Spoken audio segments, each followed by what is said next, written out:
Tanshi Kiowa. Hello, how are you all? Welcome to Homelands, originally broadcast on CFCR Community Radio, 90.5 FM in Saskatoon, Homelands of the Métis and Treaty 6 Territory, CFCR.ca.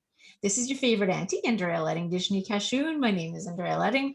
Call me Auntie Andy if you like, and I'll be your host over this next half hour. I am part settler, part relative, and 100% ally in relation to everyone. I'm just me. I'm not a card-carrying member of any Indigenous nation, but I am loved, adopted, related to, and accepted by many, rejected by a few. Haters gonna hate, relators gonna relate. I am blessed to have Indigenous relations in my family, and secretly I may love them a little bit more than the rest, only because they are the first peoples of this land who welcomed all the guests. I'm also descended from Irish and Scandinavian, along with a little bit of mystery, and that's the way I was raised, strongly anti-colonial and justice-oriented with a big related heart for all. I most empathize with my Batoche Métis friends and family and that history and culture growing up, and as an adult have continued to try to live that neo-Pimatissiman, that beautiful good life. So from the fringes of the sash, I situate myself as a relative and an ally, and welcome you, my listeners, as brothers, sisters, nieces, nephews, cousins in the Homelands. So let's welcome our relative tonight. So he joined the Saskatoon Police Force in 1987 and was only the third Indigenous police officer in the force's history. He spent over 2 decades as a uniformed patrol officer and sergeant in Saskatoon before retiring, but retirement only meant the beginning of a new journey for our guest. Rather than sitting back, relaxing, and taking in the sunsets, he set his sights on a new horizon, a new career of becoming a writer. Today, he's an award-winning author of 3 compelling books: The Unexpected Cop, Indian Ernie on a Life of Leadership, Indian Ernie, Perspectives on Policing, and more Indian Ernie, Insights from the Streets. I'm delighted to welcome our guest today, here to share with us a bit about his journey and to offer us a glimpse of the man behind the uniform. So please welcome author and International Indigenous Speakers Bureau speaker, Ernie Loutitt. So thank you, Ernie. Well, thank you very much, Andrea. It's great to have you here tonight. I'm very excited to get kind of dig into this a little bit. All right. I've been at some of your book launches and I always kind of wondered about things. So first of all, maybe just tell us a bit about where you're from and where you grew up, kind of where you come from. Okay, I'm originally from Northern Ontario, a little hamlet called Oba. It's about 600 miles north of Toronto on the CN main line. When I grew up there, it was maybe 120 people. There was a railway station, 2 hotels, bootlegger, a school. Well, more than one bootlegger. And it was just a little rough tumble town. Railway, tourism, and lumber were the main industries. I'm a member of the Anishinaabe Cree, but I was raised off reserve because my parents had divorced when I was young. And yeah, I grew up in this little place. We didn't get electricity till 1976 in my house. Hauled water. So many people can relate to that from our peoples. But hauled water from the CN station because it had the cleanest water. And yeah. House was heated with wood, coal oil when we had money. We had a little coal oil stove, but mostly it was wood. And it was just a great place to grow up. I went to a 1-room school until I was in grade 8. And then I had to go away for high school. And when I was in my little town of Oba, it was a pretty safe place. I mean, there was a lot of issues with alcohol and some of the rough and tumble people coming through. But for the most place, you know, when something happened, you could always go home. But I ended up having to board away for high school, and it was in a town called Hearst, which was 50 miles up the railway line. We had no road back then, and ended up staying in boarding houses and with people that basically you were a paycheck, and you know, and so school started badly, and eventually I ended up getting my own apartment. I told my mother after grade 9, I said, I'm going to quit school if I have to live with people and eat on their schedule and eat what they give me and sort of have the bedroom down in the basement by the furnace kind of thing. And so anyway, I got my own apartment in grade 10, and that doesn't always work out when you're 14 years old, but and eventually in grade 11, I, you know, between the fights and the racism and stuff like that, I ended up quitting high school, and I went to work on the railway. And I worked on the railway, the CN, they were called labor gangs back then. And then eventually went to the section, which is more of a permanent type thing. And when I was 17, I was in North Bay with my buddy, and we were going up because we both had long hair and jean jackets, you know, the typical 70s native kid in Northern Ontario. And we were walking down the street to go to a bar at 3 o'clock in the afternoon to see this band that played at 9 o'clock. And I got this brilliant idea as we were walking down the street, because I heard this music being piped into the street, that there was no life like it. And I won't forget the day when I chose to live the Canadian Forces way. And I looked over and there was a recruiting center there. And one of these, I don't know what you call him, cardboard soldier anyway, he looked tough and he's professional, and he's by the door, and he's one of the sandwich boards, I guess about 6'4" or whatever. And I said to my buddy, I said, Bronny, let's join the army. And he looked at me and he goes, yeah, right. I'll see you at the bar, right? And I walked into this recruiting center, and the sergeant at the desk looked up at me, and he looked at me like I was going to rob the place, because I had a white jean jacket, even though it was December, because you had to be cool, right? And a Black Sabbath t-shirt on, and hair down my waist. And he said, what can I do for you? And I said, I'd like to join the army. And he goes, oh, you're going to have to take a test. And I said, okay, let's take this test. So it was almost closing office time, but I didn't know that. It was like 3 o'clock in the afternoon. They closed at 5. And he kind of contemptuously took me back into the office, and he threw me this test, and he told me I had 2 hours to complete it. And I was done in about half an hour. And I thought, well, I must have really messed this up, right? But I said, I'm done. Like, you can't redo it type thing. So I brought it out and I presented it to him. And he's got that look like, okay, this guy's going to be out of my office in like 20 minutes, right? And he goes back and he marks it. And they must have some kind of matrix or whatever. He comes out about 20 minutes later, and his attitude was totally changed, absolutely changed. And he said, you could be any trade in the Canadian Forces that you want except pilot, because you don't have the education. So I was sitting there, and no one ever told me I could do anything I ever wanted before. And but that's in the interim while he was marking, I was looking at all the different folders and whatever, those flyers and things that they had, and I decided that I wanted to be in the infantry, because the infantry was just a natural thing for me. It was, you know, guns and machine guns and combat and digging holes and camouflage, and that was basically being a hunter with a uniform, right?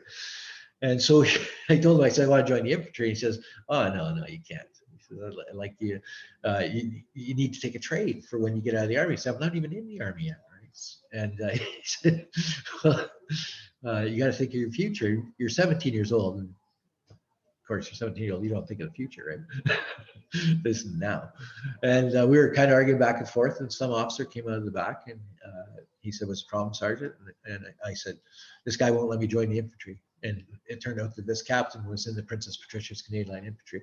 And he was like, yeah, gotcha. Took me in the back. He said, we're going to have to get you a medical. I said, okay, we'll do that. And we went to some old doctor in North Bay, and got there, and he made the officer sit out in the parlor. And that's what he called it, the parlor.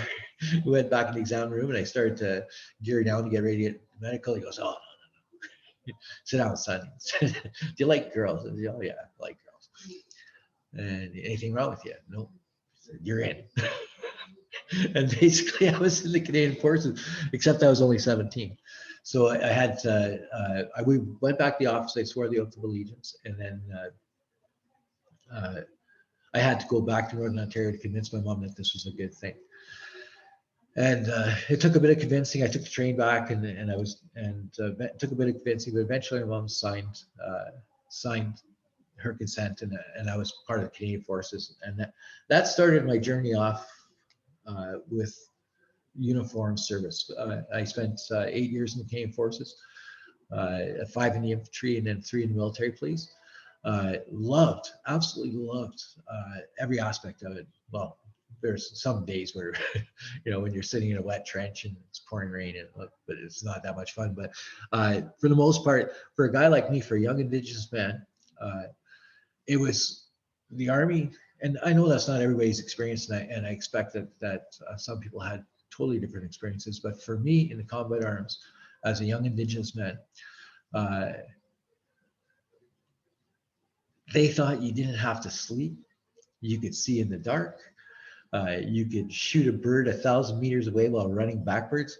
And so all the stereotypes that people had about Indigenous people in the combat arms in the infantry, they were all to your advantage. So when people called me chief, I didn't care. It was also almost a compliment. Hey, chief, like, how do we get here? Like, what kind of plant is that? And stuff like that. And these were all just, it was in such a natural progression for me. And yeah, I just loved that my time in the infantry, and then I went to the military police, and it was the same thing. Like, nobody judged. So there was French Canadians that were military policemen. There was African Canadians. There was First Nations people, and it was just all about the mission and the job, right? So I thought this is pretty darn good. When I went to the military police, I ended up in Wainwright, Alberta, which is, Alberta has a reputation for a bit of redneckness, but never got treated that way. It was just amazing. It was an amazing experience. So I just thought, I think I would like to join the civilian police, right? I thought policing is this much fun in the Army. How much more fun would it be like out with the general population? And I was living with an RCMP member at the time. And I said, I think I'm going to join the RCMP. And he says, no. This is back in '87. They'd had a pay freeze for a couple of years with the federal government. And he said, no, it's not a good place. And he said, on top of that, and he said, so this is the perception the RCMP member had at the time. He said, they'll pigeonhole you because you're First Nations person. He said, they'll put you places where you don't want to go. They won't give you the choices, because the RCMP were a lot like the military when it came to like where they're gonna post you and stuff, where there wasn't a lot of discussion about basically they didn't have a union, and you didn't have a grievance process, and you went where they sent you. So he says, you should try Saskatoon. They got a good reputation. And so I did, and that's how I came to Saskatoon. I got here and applied in 1987. I put in my release with the military, and it usually takes 6 months to get out of the military. I put in my release with the military, and then they tried to delay it, saying that I was in an essential trade, so that I couldn't go, and I had to stay in the military until they said that it wasn't that the numbers for the military police were filled. And it was really, I don't know how to put it, a very unreal experience coming to Saskatoon. Because I'd been to Saskatoon one time before. I was teaching a machine gun course in Dundurn when I was in the infantry. And we came to the weekend. It was a 2-week course. And on the weekend, the troops wanted to head to the city because that's where the bars and the girls were. And I was an NCO, so I thought, I better go along with them and take a look at where they're going, just to make sure they don't get in trouble. And I got off the bus at the old King George. I don't know if you remember the old King George Hotel. And there was a couple guys fighting in the alley. There was a woman plying her trade just down the street up by the corner. And I looked at my boys and said, don't get in trouble. I'll come in and get you if you do. Call me or call the military police. And I went back to the base, and I never came back to Saskatoon again until I applied here. So anyway, so I come to Saskatoon, and the chief at the time,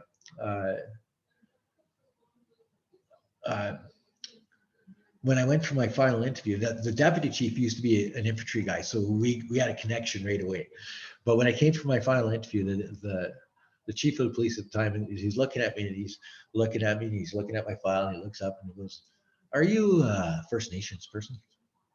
Yeah. I see. And I got hired. I was one of 16 out of 1,600 applicants that year. Because it was a tough trade to get into back in '87, and the economy in Saskatchewan, soldier policemen, those were 2 steady trades that you could get. But I ended up in Saskatoon, and I didn't know a soul here, not a soul. I bought a city map, and I rented a car, and I would drive around to all these places trying to learn the city, the main thoroughfares and stuff like that. And eventually, I got to know where I was, at least. So when I actually started after my training, and I was with my training officer, when we got into a chase, I wasn't lost. He'd say, "Call it in," and I go, "Yeah." Where are we? He's like, Junior Avenue. Okay, dude, we're on Junior Avenue. Going, which direction are we going? And I literally didn't know because I didn't know the city at all, right? That changed after a while. I mean, I knew the city like the back of my hands, right up until when I retired. But the city has expanded so much now. Like people say, "Oh, I live in Evergreen."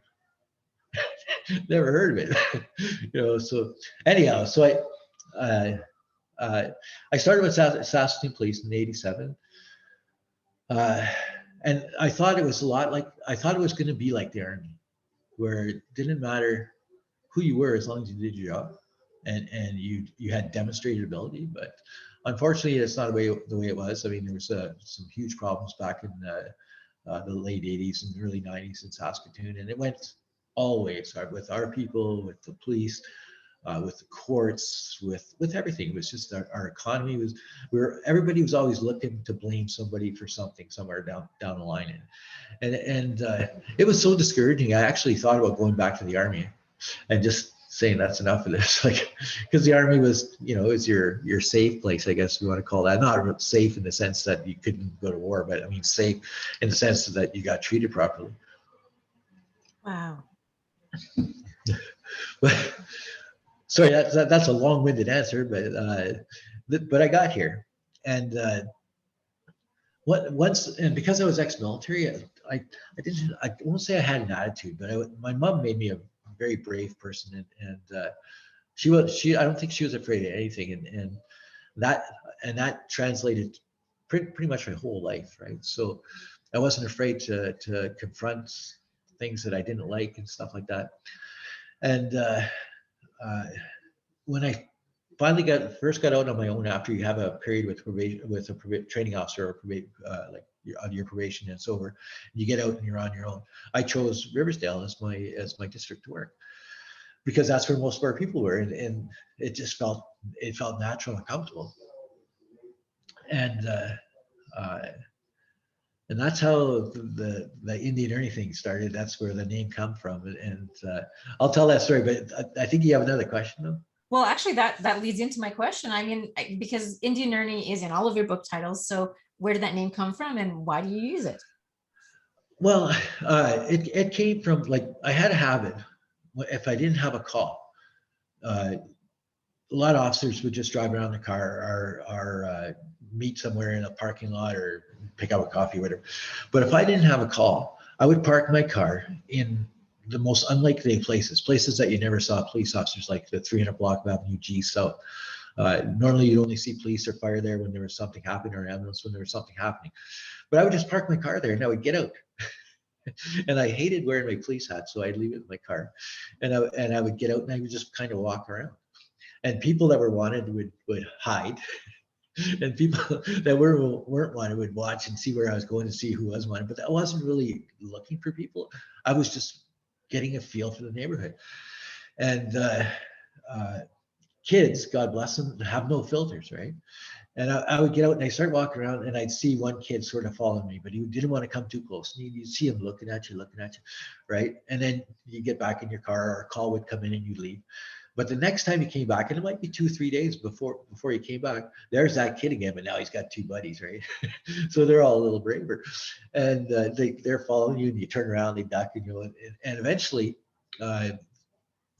you get so familiar to them that one would come up and ask you the question, the brave one, usually the same one that was from the start, and he'd say, "Oh, who are you, and what are you doing here? Like, what's your name?" And I said, "It's Ernie." He said, "What are you doing here?" And I said, "Well, I'm working." And then, and then you get them looking at you, and then, "Are you an Indian?" I said, "Yeah."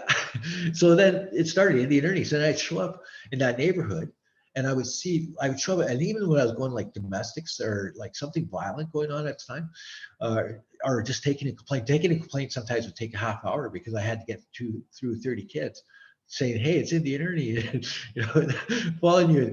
And I was buying gum and candy all the time and handing it out. But it got a little out of hand towards the end there, where you'd be rolling up on a domestic, and you knew it was an assault in progress, and all of a sudden you'd tell these kids, "Stay here, stay here. There's something going on." And then you'd always hear some little kid in the back say, "That's my uncle. He's really bad." Right? So I'm not trying to make light of that because it's almost sad, tragic. You know what I mean? But what it was for me was what I thought policing was. I was an identifiable part of a community, whether you like me or not, whether you like the cops or not. But you were a known factor, and that was big to me. And eventually, that name Indian Ernie just it went everywhere. Like the bad guys called me Indian Beep Beep Ernie, but I don't even think most people knew my last name. Like they would call into communications to ask if I was working. It says Indian Ernie working, right? Sometimes they would call because they wanted to make a complaint. They didn't want to make a complaint to anybody else. And sometimes they would call to see if I was working so they can move around freely if I wasn't. Because they had warrants, right? They knew they could move around for 2 days, and then Ernie's back on days on Wednesdays, so they knew they had to hunker down. And uh, yeah, it just became an identifiable, I guess, signature. And like I said, it doesn't matter to me that whether people liked you or not. It's they had that known factor, which to me, in any community, especially in police and our people's relationship, the known factor is so important, right? Like, and you think even when we were kids, right? And you'd say, "Oh, that cop is he's a meanie," and then you would avoid him, or this guy he'll let you off every time, right? And you cut it was almost a comfort factor, and uh, I just think it makes life easier in communities, and that's my idea of policing is that for the most part you should know who you're dealing with all the time. And I know on the bigger strategic levels and the tactical, like the SWAT team and drugs and stuff like that, that you don't want that. But it all starts, everything that they do successfully all starts with uh, officers knowing their community and knowing people that are in. And that was kind of my I guess that was my main theme through most of my career, and well, actually all of my career, right to the very end. I think it's just knowing people. Yeah. So you've written about all of this, and so with 3 books out now, what's it like to be a published author, and what have you learned about writing and publishing along the way? Oh my, well, it's such a compliment when people read your book. I mean that you cannot ask for anything more. I mean it's even if they don't like it, right? At least they read it. It's it's uh, it's different because of the trade and the subject matter for me.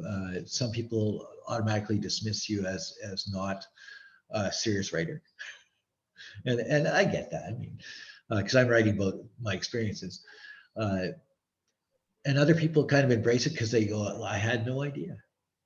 Especially with my first book when it first came out, because it was like I was overwhelmed by the response to it, because it was kind of just my retirement. This I'm gonna deal with my own post traumatic stress syndrome that I'm dealing with, and I'm gonna write this. And the Zulus used to call it washing your spears.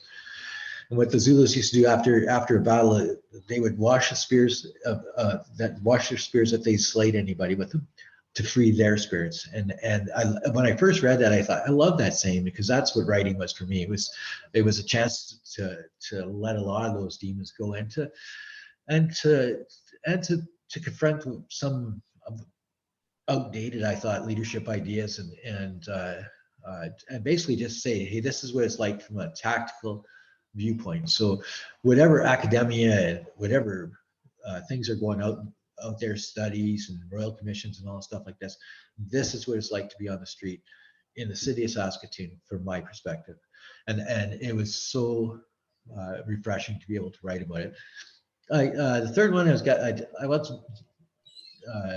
it was a little, I thought it was a little preachy, because I'm not preachy, but it was aimed mostly at young adults, about getting into trouble and staying out of trouble, and it doesn't have to be the end of the world if you do, but you have to make a conscious choice to move on, right? So it's been interesting. It's been good. My grade 8 teacher told me I would never amount to anything, and that I should have to learn how to do things with my hand as soon as possible if I wanted to have a successful life. So every time I wrote a book, or like all 3 times, it was always like, take that, Mr. Ball. Mail them a copy. Yeah. For your books, it's apparent that leadership is a recurring theme. Can you tell me why and describe to me what good leadership means to you? Oh, leadership is so important in everything, and it's all about timing too. Like leadership, a good leader uh, should be somebody that has a lot of empathy. At the same time, has the decisiveness and the power of decision to do something, even if it goes against what other people might think. If he knows it's for the greater good, but it's such a collaborative effort. So yeah, to teach leadership, because there's so many books on leadership that are out there. Uh, I've served with some great leaders. I've served with some uh, pretty poor leaders as well. I don't believe in collective punishment. I don't believe in collective blaming. I believe in accountability, especially for a leader themselves, for them to be personally accountable, but to also hold the people that they're in charge of accountable. So uh, if you're a committed and passionate person about what you're doing and who you're leading, it translates and it's contagious. It's